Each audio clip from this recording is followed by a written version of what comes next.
Benin, we are in Nigeria, and it's been quite a journey. And I wanted to share with you this conversation that I had with Akili. You know him from Black Lives Matter LA. You know him from the Fannie Lou Hamer Institute. He's an activist, a longtime organizer. He's been working on many a presidential campaign, including going all the way back to Jesse Jackson. Well, he's got a great affinity for Ghana, and he has had some unique experiences here. So we thought we would share this conversation that we had in our KBLA studio about not just his political, cultural, and social experiences, but his, well, love connection. And you know, it's funny because I've made a big deal about how friendly and welcoming the people of Ghana are, and I know at least 3 African American men who have married Ghanaian women, and I know at least 4 African American women, several of them on these trips, who have met Ghanaian men. I'm not saying come to Ghana and find a partner, but I think it's an expression of the friendliness and the commonalities that we do have with this particular nation, which has welcomed, I think, 500 new citizens in November of 2024, and which opens their arms. They call themselves the gateway to West Africa, the gateway to Africa, and certainly that's been our experience. So let's listen in with Akili and keep it locked. We are taking you with us to West Africa. Check our socials, KBLA 1580. Check the broadcast. We'll be broadcasting all week from West Africa. I'm Dominique DiPrima for KBLA Talk 1580. I am here with Akili. Akili, of course, you know him as the founder of the Fannie Lou Hamer Institute and also lead organizer with Black Lives Matter Los Angeles and national director of field operations or something similar to that for BLM Grassroots. I may not have mentioned that he is now an instructor at UCLA. Akili, good morning. Good morning. And I've been there for 3 years, been at UCLA for 3 years. I'm really enjoying it. And I'm the national field coordinator for Black Lives Matter Grassroots. And so I'm always glad to be with you. What people might not also be as well aware of, although they should be, if they listen to you and me on this show, is that you've been an activist and an organizer for many years, but also working in political spaces, working on presidential campaigns, different electoral campaigns. You worked with United Farm Workers, so many, many, many different hats within movement. And recently, and last few years, have finally started traveling to Africa. Yes. Well, I've been going back and forth, like to Nigeria, as a part of work I was doing around the human right to water, water as a human right, working with groups in Africa around stopping the privatization of water. So I'd been to Nigeria many times and worked with them. And then I got a chance to go to Ghana in 2022, and I've been going back and forth, and have decided that, not decided, but I really like Ghana. I married a woman from Ghana, and so, and I've had a chance to go to Togo, but very briefly. So I've been back and forth. Okay, well, I want to explore particularly Togo and not Togo, particularly Nigeria. No disrespect to Togo. I haven't been there yet, and we're not going there this year. We'll go there in the future. We definitely will. But also Ghana, as you mentioned, your love of the country, the history of the country, and of course, your recent nuptials. But let's start with Nigeria, and then we'll get to the love story, the love of the country and the love of your life, both. We're visiting Nigeria. This actually will be my second time visiting Nigeria. And when you talk about water, we think about water, rights in California a lot, but I don't know that it's quite really sunk in that water is kind of like the new oil, right? Yeah. Except for that you can live without oil and you cannot live without water.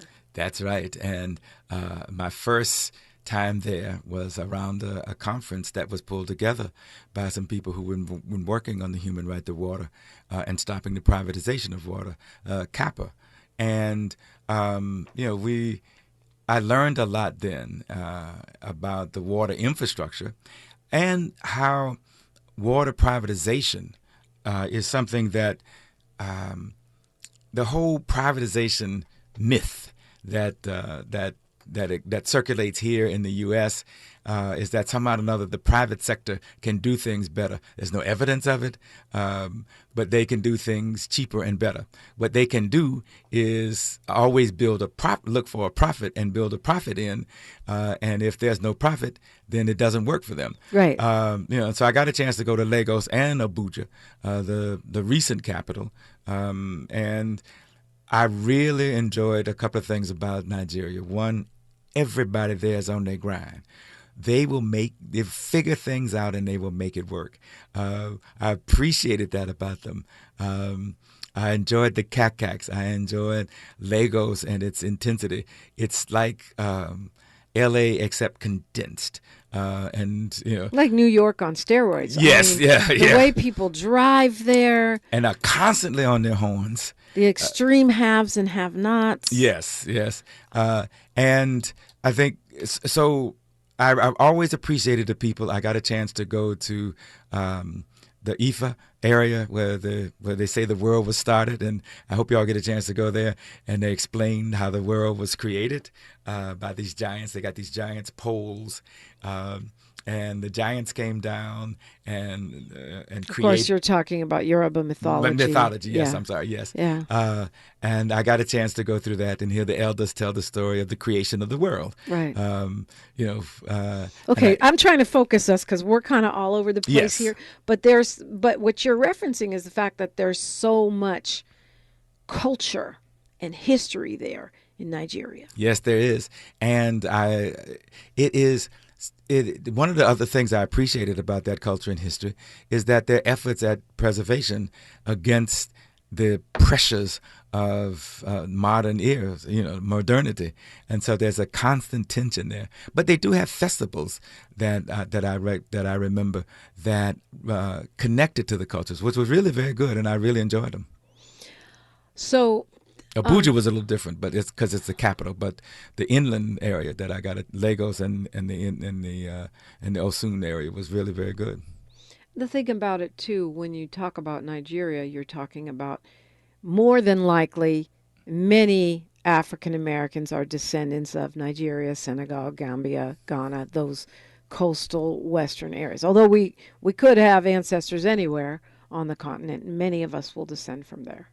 Yes, and it seems to be because that was the easy access for the enslavers.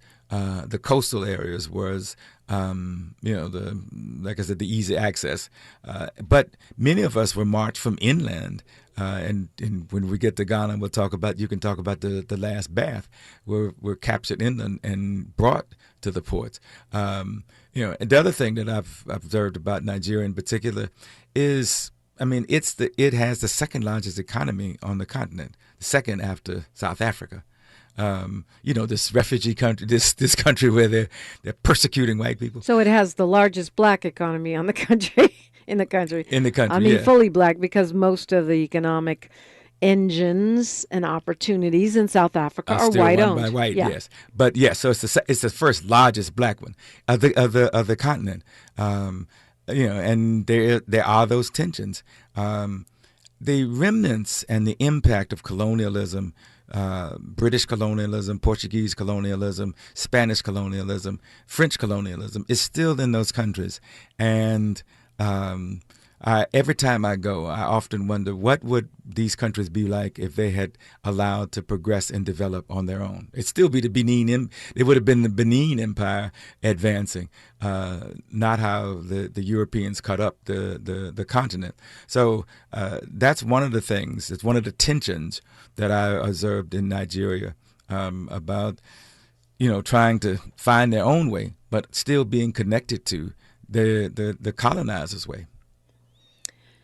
Yeah, so much to unpack. I want to spend more of our time talking about Ghana because you've been there, but we started with water. Mm-hmm. And I think what is important to understand, I don't know if people remember, was several years, might have been like a decade back, when Cape Town, South Africa, was on the brink of being dry, no water at all, right?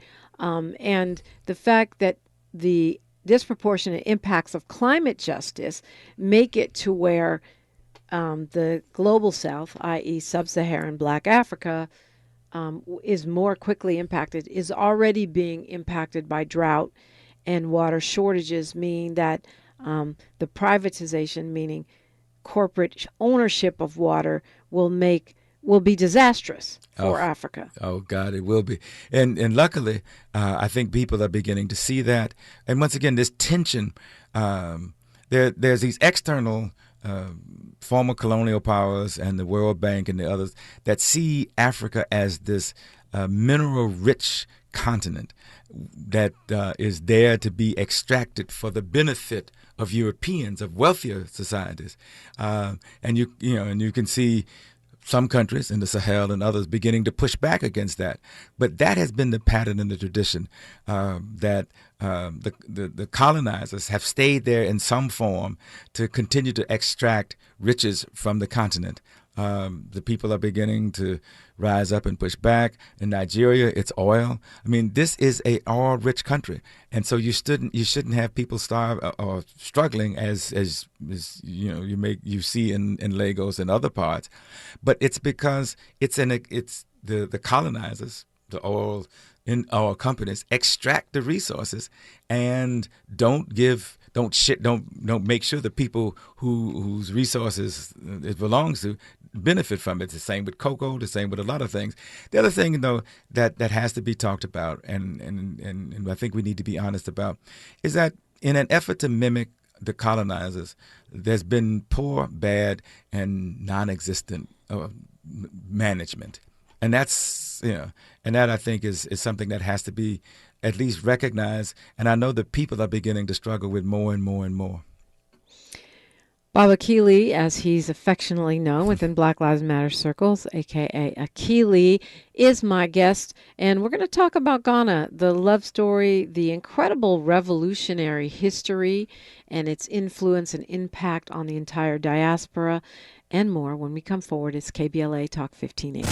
She's reclaiming her time on KBLA Talk 1580. More First Things First with Dominique DiPrima when we come forward.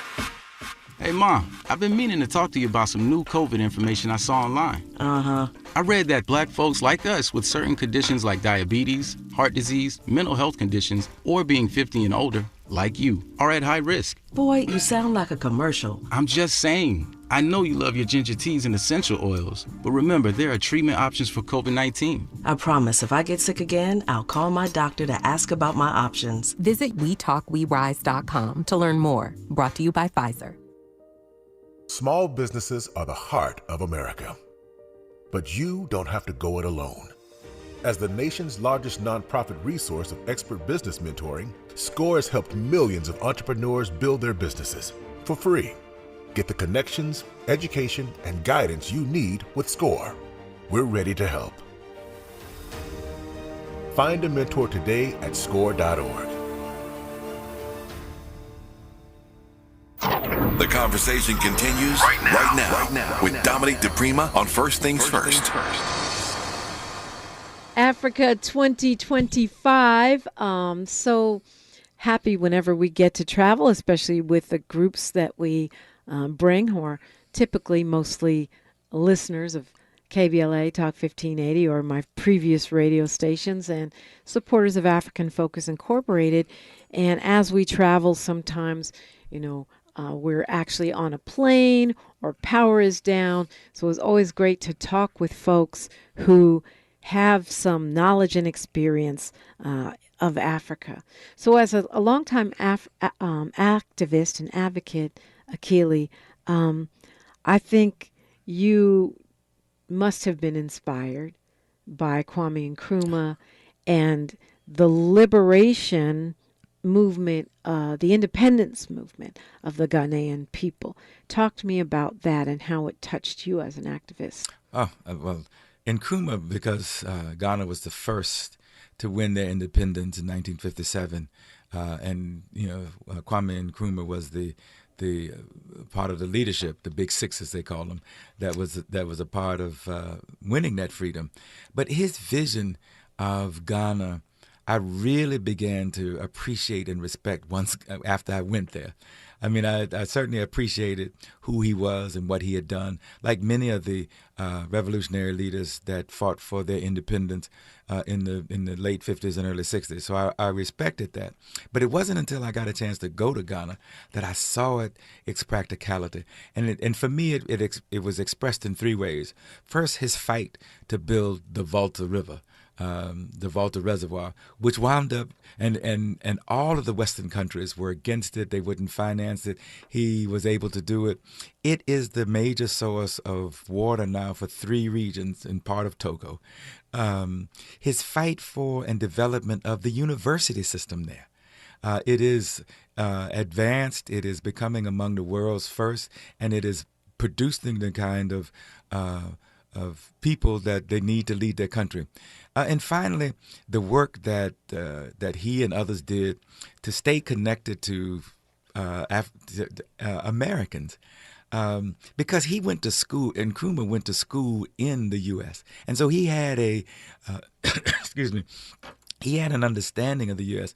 Many of the other leaders in the continent were educated in the British system. He came here and was able to learn, and he learned about Du Bois and the rest. And so I think that had an impact on him. So for me, those 3 contributions, the fight for the water, the fight for the education, and the fight to make sure that there was real connections made between Black Americans and Ghanaians, and you can see it. I mean, the fact that he gave W.E. Du Bois that land and set him up, to come and do the research and develop the African Encyclopedia. And one of the things that I always love when I go to Ghana is I always go to the W.E.B. Du Bois Center. The children in Ghana learn about W.E.B. Du Bois. Our children don't do that. I got a chance to hold W.E.B. Du Bois's dissertation in my hand. And now there's a group of both Ghanaians and Black Americans who are raising money to make sure that they can continue the Du Bois Center and preserve what's there, because a lot of it's I was there for the 157th celebration of it, so it's over 100 years old, and so they're looking both to preserve and expand. But it is so for me touching to go there every time I do, and then certainly to go to the Nkrumah Center that's there. And for me, the most impactful, and every time I get a chance to go, is the last bath, and of course to go to Cape Coast. And the forts. The last bath, the Asin or Slave River, where they washed up our ancestors before they threw them on the slave ship. Yep. Before we pivot to that and your own personal experience, I think I want to solidify what you were saying about Kwame Nkrumah and his impact, because we hear much more about Nelson Mandela than Kwame Nkrumah in popular culture here in the United States. He was the first president of that independent Ghana. He was prime minister. He was imprisoned, like Mandela, and then released to become the president. And to your point, he went to Lincoln University in Pennsylvania back in the 1930s, graduated with a master's degree from University of Pennsylvania, and among his studies was the literature of socialism, Marx, Lenin, Garvey, and others. So I kind of feel like that's one of the reasons we hear less about Nkrumah. Probably. And, after there was a coup and he was, taken out, he was on a trip to, if I remember correctly, either to Vietnam or China, and they took over. A lot of his legacy, a lot of his contributions were not recognized and accepted until Rollins came in and kind of, another president who came in through a coup. restored a lot of what Nkrumah had done, but it had been almost 20 years since that happened. So a lot of his legacy and his vision, I think, may have been lost or not as promoted. The other thing is that he didn't do quite as much time as not nearly as much time as Mandela. Yeah. And the other thing is that the South African apartheid system was so vicious that it sparked an international it captured revolt. the world's imagination. Yes. And ironically, as vicious as it was partly based on Nazi ideology and this Jim Crow South. Yes, they learned it from us. However, I mean, Nkrumah, they tried to assassinate him multiple times, and I guess it was while he was in China, while he was visiting Beijing, that there was the coup of 1966. The army and police took power. He went to Guinea, and where he lived the rest of his life. But the thing about it is, there are Western fingerprints all over that coup. Oh, man. And just like they are making attempts now in the Sahel to push back against the president of Guinea-Bissau, Captain Touré. I mean, whenever African people have decided to assert themselves, to develop and advance their own economies, cultures, and political and social organizations, there's always an effort to undermine it and push back. There have been over 31 coups on the continent over the past 30 years. And you can see the fingerprints of the U.S., of Europe, of England, all behind most of them, if not all of them. And once again, I constantly ask the question: what would the continent of Africa be like if they had been left alone to advance and develop in their own ways, based upon their own culture, their own social and political organizations? And we'll never know, because even if it's not a coup, if you look at what the World Bank does, if you look at what the World Bank in particular is, Nigeria just paid off its $31 billion loan from the World Bank. Yeah, huge victory. Yes, it is. But what the price of that loan was not just the money. It was they had to do certain things with their economy. Right, the World Bank steps in and kind of tells you what certain things you have to do in governance and the way you handle your monetary policy. So it's just another way the Western world defunds and controls Africa and other parts of the world. Yep. And like I said, it's not even just the money; it's the public policy that goes along with it. Right. There's certain things that you can do and can't do if you want the money, and so the legacy, well, not even the legacy, the continued form of colonization exists, particularly in West Africa, but most of Africa. Yeah. I was just going to say, I'm looking at these papers from the University of Texas, and it's talking about how declassified National Security Council and CIA documents show new evidence of the U.S. government involvement in the 1966 overthrow of Kwame Nkrumah, even though it was Ghanaian officers, army officers. This is in diplomatic and intelligence memos, reports on Africa and the foreign relations in the United States. And this is from the State Department's Office of the Historian, show covert and overt actions of the Lyndon B. Johnson administration that supported this coup.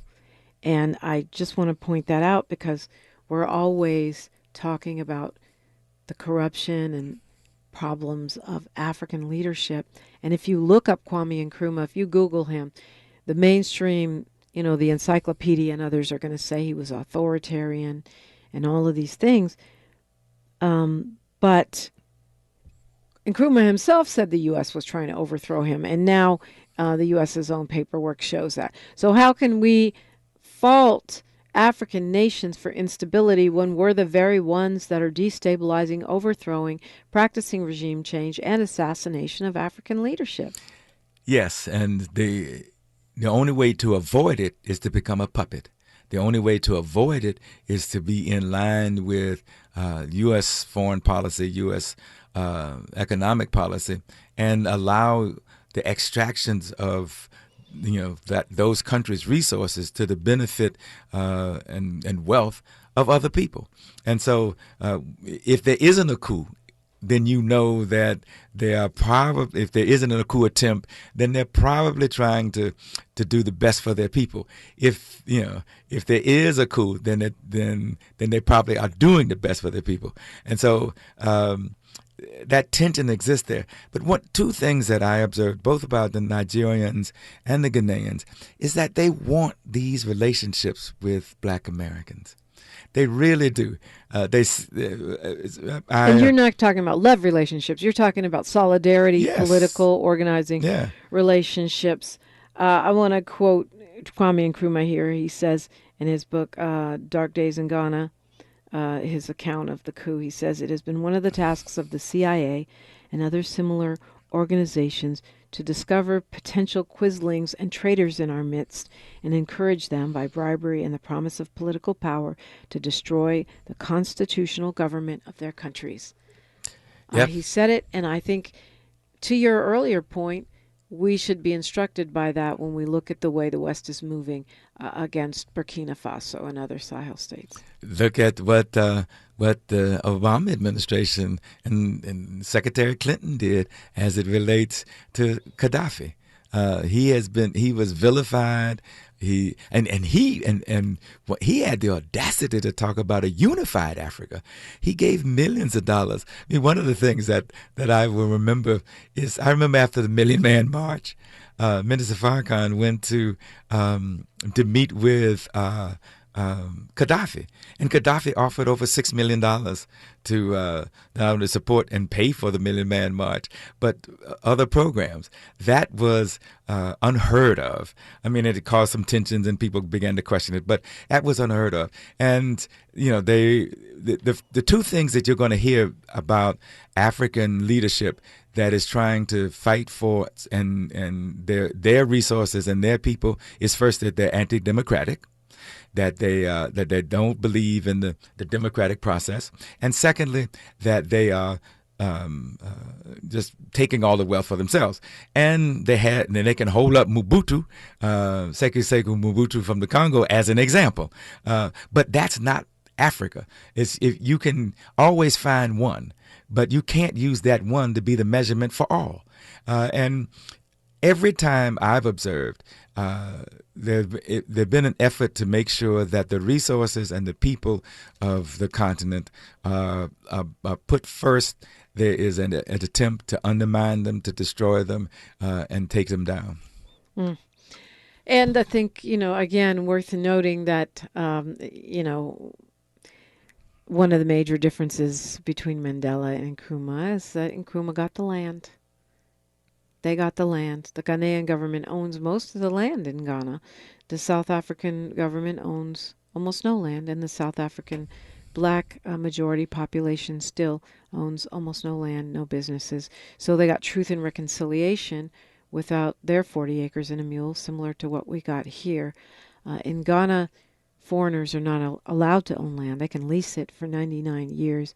But when you visit, you can certainly see the difference. And we'll talk about that and your personal love story in Ghana when we come forward on KBLA Talk 1580. A safe place to go loud. A great place for progressive politics. KBLA Talk 1580. I'm Bree Wood with BIN News Now. Black Los Angeles Mayor Karen Bass is firing back after the Trump administration sued the city over its sanctuary policies. The lawsuit is an attempt to overturn the will of the city, calling for a halt to long-standing policy to protect immigrant Angelenos. Bass says LA is being used as a test case for the White House's extreme immigration agenda. Dr. Jamal Bryant of New Birth Missionary Baptist Church awarded over $2 million in scholarships to 400 high school grads supporting their education at HBCUs. Recipients included students from New Birth as well as graduates from across the greater Atlanta metropolitan area. And you can now rent Michael Jordan's former Chicago mansion on Airbnb. The luxury estate sleeps 12, has a movie theater, cigar lounge, and full basketball court. But it'll cost you about $121,000 a week. Get BIN News Now on demand 24/7 on the iHeartRadio app. Rapid radios are instant push-to-talk walkie-talkies offering national LTE coverage and no subscription ever. A great alternative to a mobile phone for your kids. For a limited time, go to rapidradios.com and you'll get 60% off, free UPS shipping. Add code radio and get an extra 5% off. This is the KBLA Sports Minute with Ray Richardson. 3 weeks ago, Coco Gauff was on top of the tennis world after winning the French Open.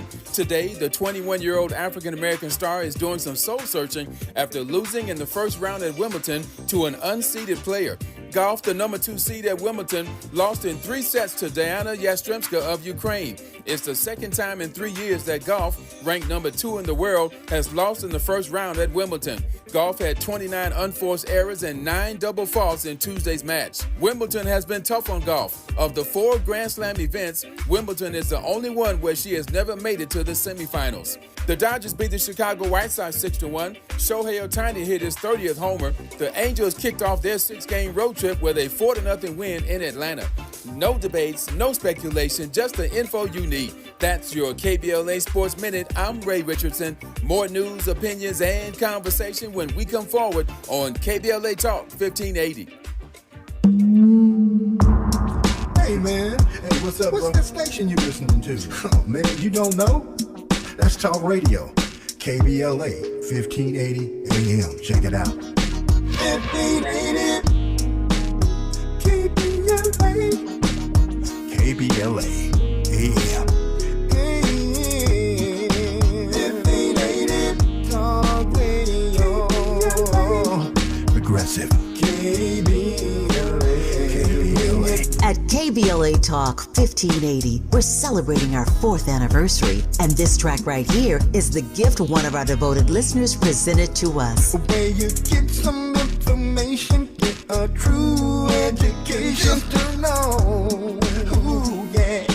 1580. How cool is that? Having a member of our KBLA delegation write us a song. Stop it! Our listeners love us and there ain't nothing we can do about it. Wouldn't want to. Thanks to Cardell and everybody else for turning on KBLA Talk 1580. We love you right black. KBLA 1580 Talk Radio. Get it like me. Ooh, KBLA 1580 Talk Radio. Progressive. KBLA.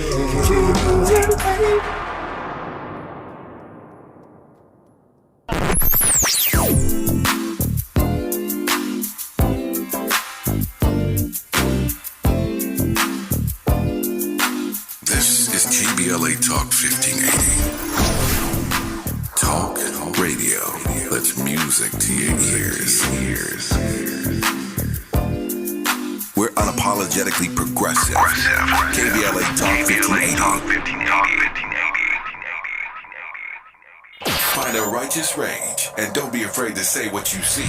We're KBLA Talk 1580. So we're talking with Akili, and he is an activist. He's obviously continues his work with Black Lives Matter Los Angeles, BLM Grassroots, as well as his own organization, the Fannie Lou Hamer Institute. But you talked about your prior travels to Africa, but finally you got to go to Ghana, where you had, been inspired by their work. And talk to me about your first trip to Ghana. Oh, God. I have been to the continent before. I made reference to Nigeria, but it was work. It was a part of some work I was doing around the fighting for the human right. For water as a human right. And so I did get to go places, but it was work. Vernine Mency, who has been to around Africa many times. Yeah, she's come with me. Yes.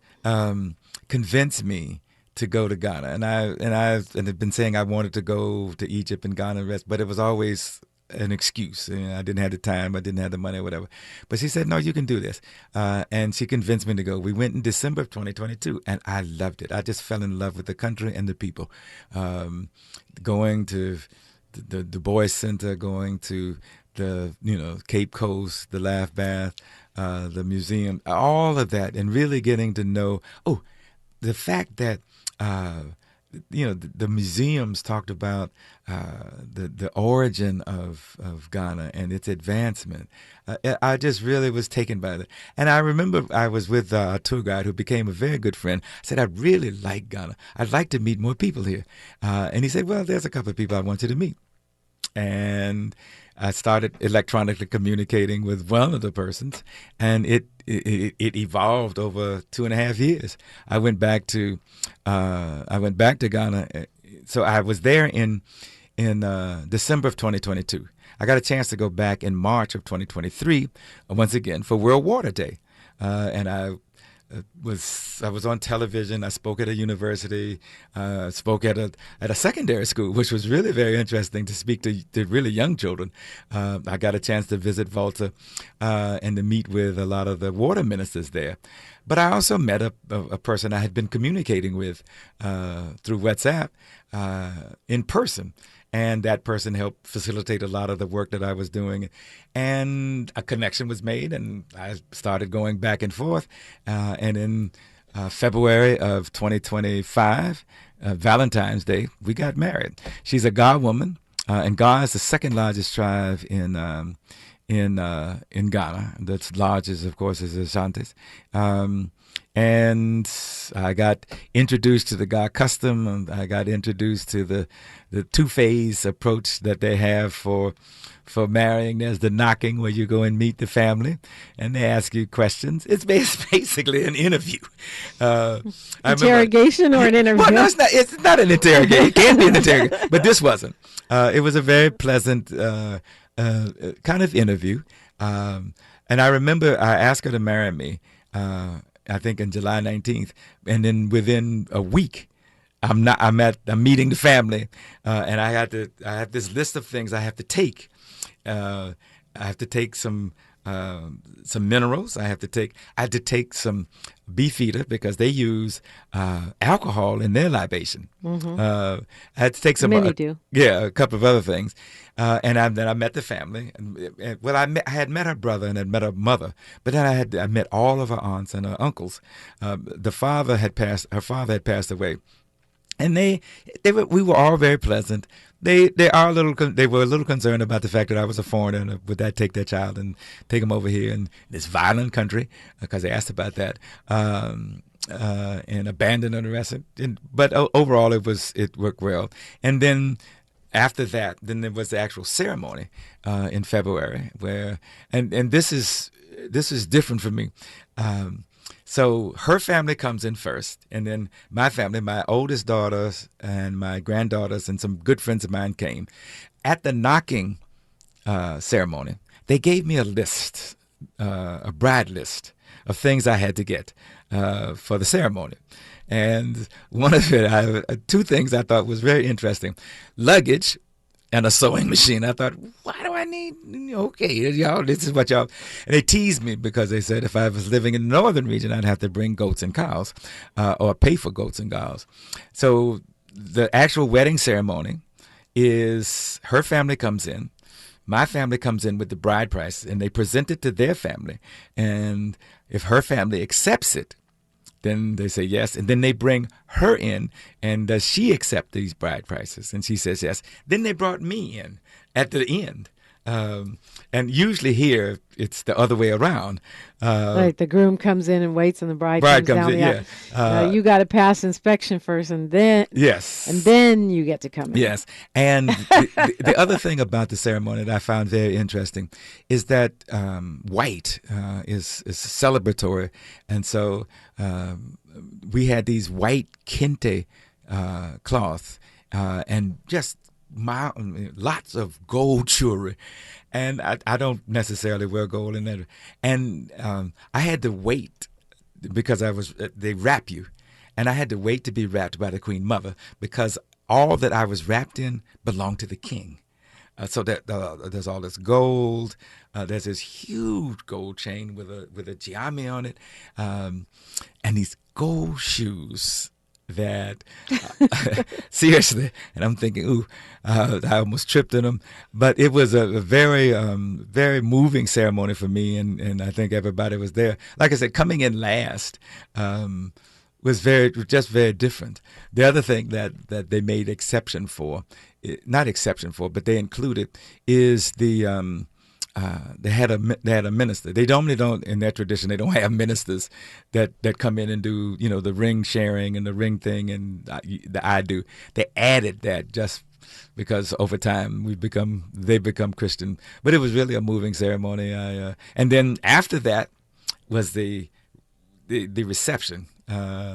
Which was like, that is a classic reception, and I thoroughly enjoyed the whole thing. One of the things I do want to talk about, because you're taking people there, is that every time I've been to Africa, whether it was Nigeria or Ghana, the Nigerians and the Ghanaians make a real effort to connect with Black Americans. And they're very gracious, they're very supportive. They also see us as they're very rich cousins, and they think that all of us either have or will have resources, and they want to come here. It's interesting. I saw an interview during the year to return in 2019. Yeah, 2019, right. And so they had Ghanaians and Black Americans. And so we want to come there. They want to come here because they think all the riches are here. Yeah, so, they think the streets are lined with gold. And yes. I can't tell you how many conversations I've had with folks in my many trips to Africa saying, don't believe the hype. I love my country, but if you think you're just going to go there and there's going to be streets lined with gold, you will be sorely disappointed. And I think as African Americans or Black Americans, we can also sort of have this idealistic version of Africa, which is not real. It's another place, another hoods, more people to meet. But we only have a minute here until news, traffic and sports. But I guess the question is, and maybe we address it when we come forward. Some folks would think of you as a passport bro, right? You go to another country, Ghana, and marry a Black woman from there when there's tons of Black women here that, are looking for a husband. And some would say that, you're being taken advantage of, or that you're taking advantage of them, or that you're caught up in the very kind of scenario that you're describing right there. Yeah, you're absolutely right. And I know my oldest daughters they questioned me about that. And quite frankly, I had, at this stage in my life, I had given up dating. I had given up any thought of having relationships because I had, the movement became, and my past relationships had been not as good as they needed to be because of my commitment and investment in the movement. And I tell people, I made the choice to do this work and to be involved in trying to improve society for Black people. My family made the sacrifice. I made the choice. They made the sacrifice. And so I had pretty much given up on that kind of thing. And it's accepted at this stage of my life I would be a single man and just keep moving forward. And then this happened. If you'd asked me this 2 years ago, I'd have said, nah, it's not likely. And one of the things I had not thought about is the point that you raised, that I wound up meeting and marrying an African woman when there are a number of Black women right here that certainly I think desirous or interested in having a relationship. I just didn't see it at the time, and it all happened very, in some ways, very fast and very differently than I would have thought. Akili is my guest. We're talking all things Ghana right now. KBLA Talk 1580. More of First Things First with Dominique DiPrima when we come forward. LA County's Justice Care and Opportunities Department, also known as JCOD, is changing the justice system for Angelenos. If you or someone you love has recently been arrested, come home from jail or prison, or has been justice involved, JCOD can help. We offer access to housing, employment, court reminders, clothing, education, and more. At JCOD, we believe your life should not be defined by your worst moment, and everyone deserves a second chance. JCOD's Justice Connect Support Center is open 7 days a week from 6 a.m. to 11 p.m. Call us at 833-LAC-JCOD. That's 833-522-5263, or visit us at jcod.lacounty.gov. You can also find us on Instagram, Threads, Facebook, and YouTube at LAC JCOD. All services are free and confidential. JCOD serves the justice-impacted population all across LA County. Your future isn't behind you, it's waiting. Reach out by calling 833-LAC-JCOD. That's 833-522-5263, or visit jcod.lacounty.gov.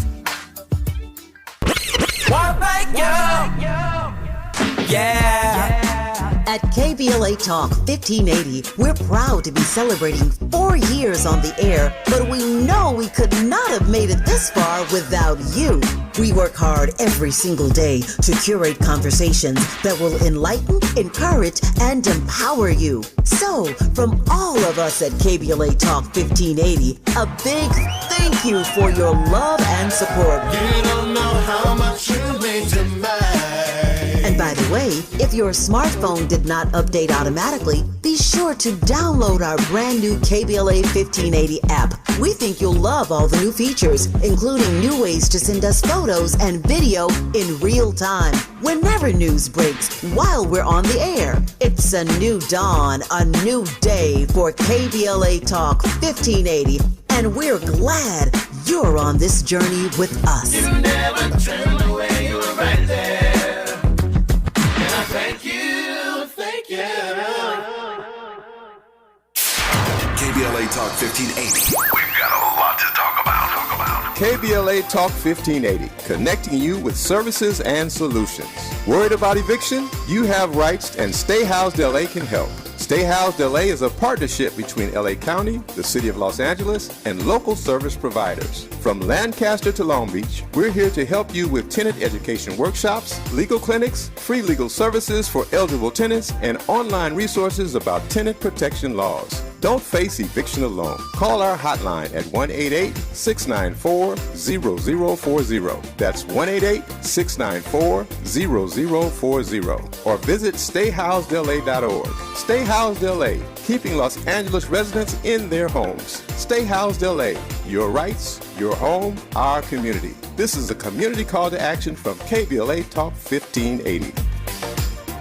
Hey there, Los Angeles. This is James Lucky Jr., publisher and editor of Los Angeles News Observer. Are you hungry for news that matters to you in the African American communities of Los Angeles? Well, buckle up, because we got the scoop you've been craving. Stay in the know and never miss a beat with our free weekly publications conveniently available near you. Or hop on the digital wave and become an exclusive subscriber at OGNSC.com. Don't forget to join the party on Instagram and Twitter at OGNSCINC for behind-the-scenes access and sizzling updates. No more FOMO. Let's stay informed, connected, and empowered together. Catch Prep is now enrolling for summer credit recovery in fall 2025. As South Los Angeles' top-performing high school in English, math, and college access, Catch Prep is welcoming all 9th through 12th graders to enroll now.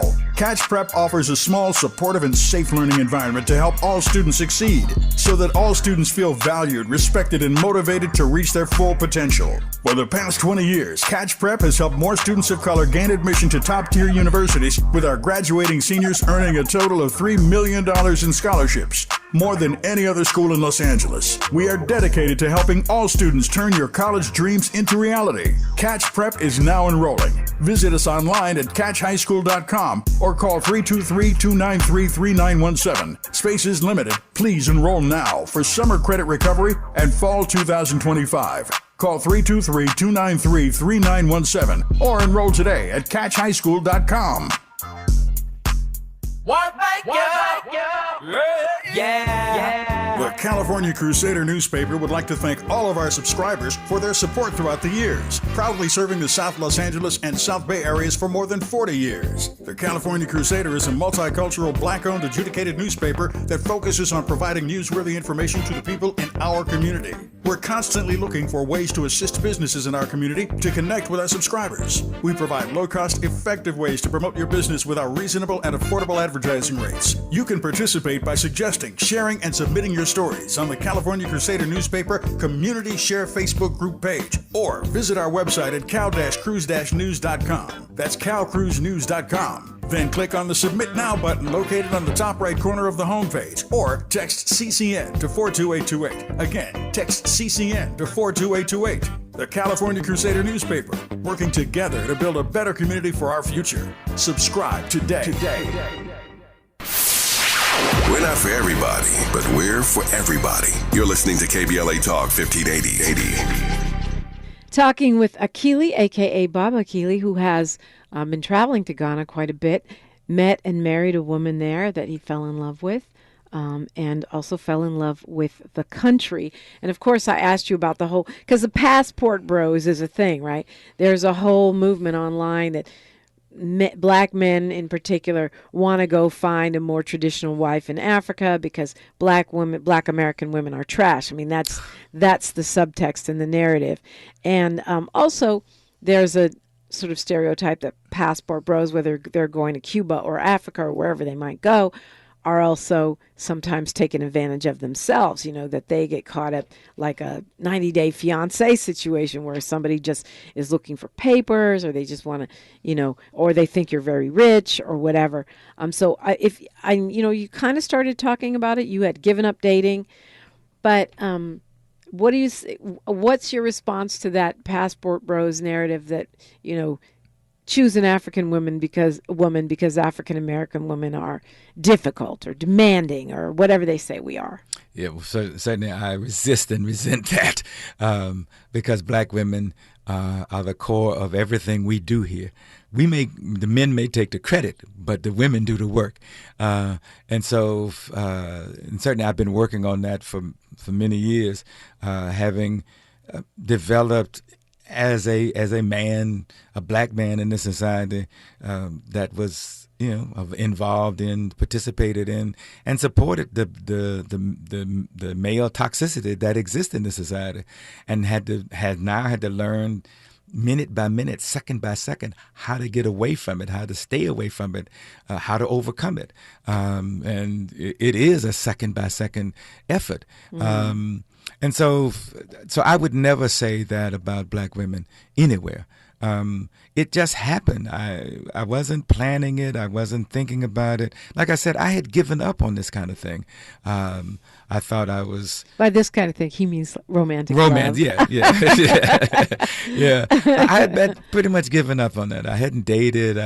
I was so much involved in the work I was doing. And it seemed that was the center of my life at the time. It still is. And so I just that was it. And then something happened when I went there. And when you met her, and it sounds like you guys worked together, was it like love at first sight, or was it more of a gradual thing? Well, I think a couple of things. We had been communicating electronically even before that. So we began to know each other. Right. Thank God for WhatsApp. Yes. So we began to communicate. So we had images and impressions of each other before we met personally. So by the time we met personally, and I got a chance to see. I mean, she did some of the planning and logistics for the trip, and she was taking the pictures and making sure things were in order and that kind of thing. And I appreciated that, particularly from my organizing perspective. I thought, okay, but that plus the capacity, the intellect, and her willingness to step in and step up. I mean, and I'm sure all those things. She's a very beautiful woman. I've seen pictures from your wedding. So the combination of all the things, and her intellect really stands out if you meet her for a few seconds. I mean, she says she's an introvert and shy, but once you meet her, and she's quite talented. And so I got a chance to experience all that in a in an environment that I appreciated, and I don't want to romanticize and glamorize Nigeria or Ghana because they have serious developmental problems, as a society that is advancing. So I don't want to do that, but I do want to, and I mentioned this earlier. The people have been very gracious. They do like us. They see us as these rich cousins, and it's like, can I volunteer for you, and then you take me with you, kind of thing. Right, but that didn't worry you with your relationship. No. As a matter of fact, Naditha is infinitely frugal. That's unbelievably frugal. And growing up in a working class environment, she felt she had to be. And certainly there was this question in my family about, well, given the fact of your age and the rest, is she trying to take advantage of you?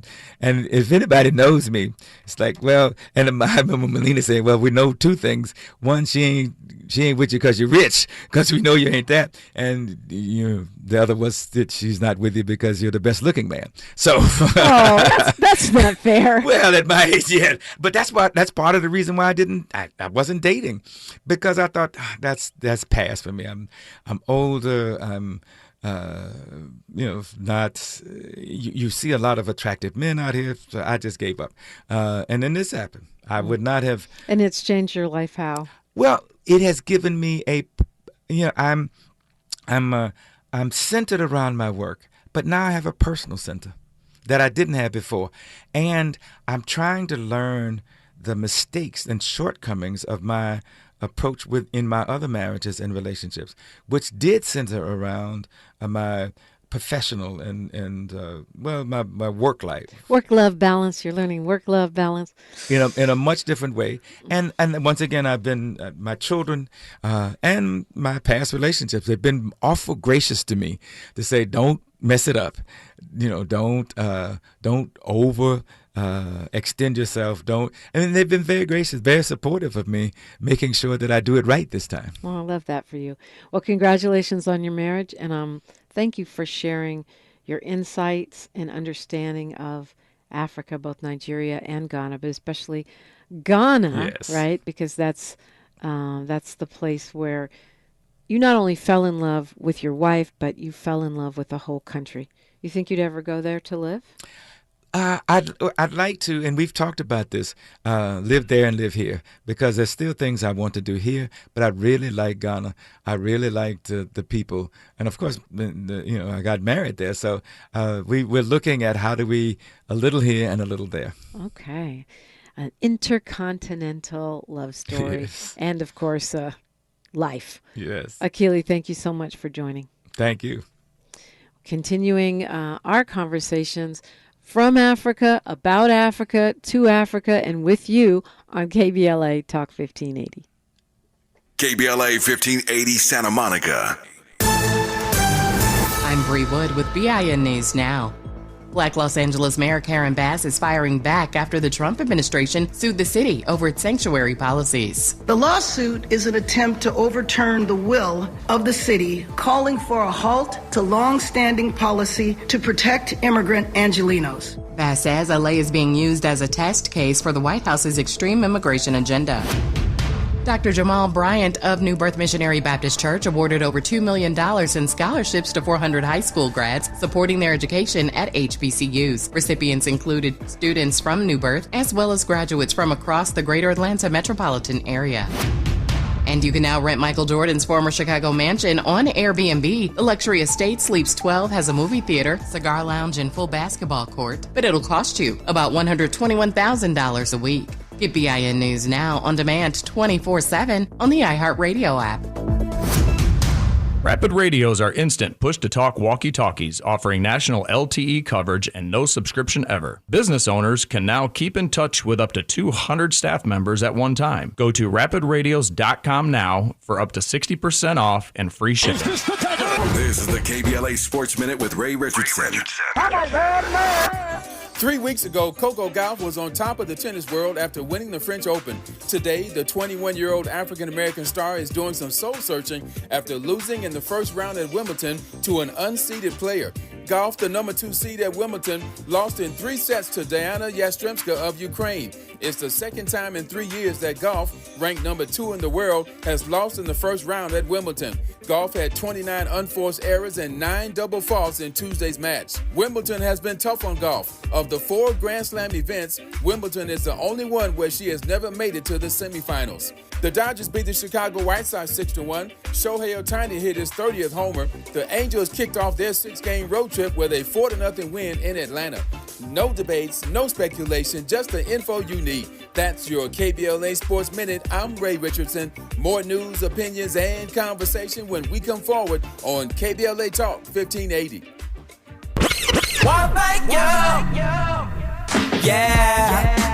At KBLA Talk 1580, we're proud to be celebrating 4 years on the air, but we know we could not have made it this far without you. We work hard every single day to curate conversations that will enlighten, encourage, and empower you. So, from all of us at KBLA Talk 1580, a big thank you for your love and support. You don't know how much you mean to me.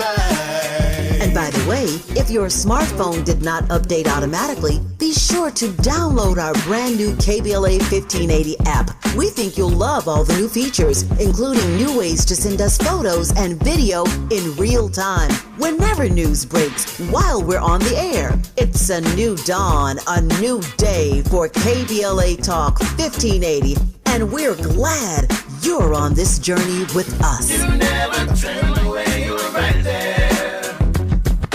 Thank you, thank you. Back to life, back to reality. Back to life, back to reality. Back to life, back to reality. Back to the here and now.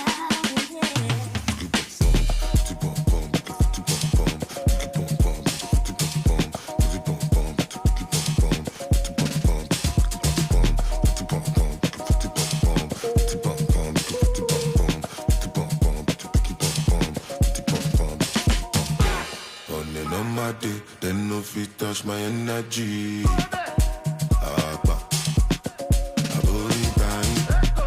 If I no get money, not disability. So forget me, my shy blocking. My lost out.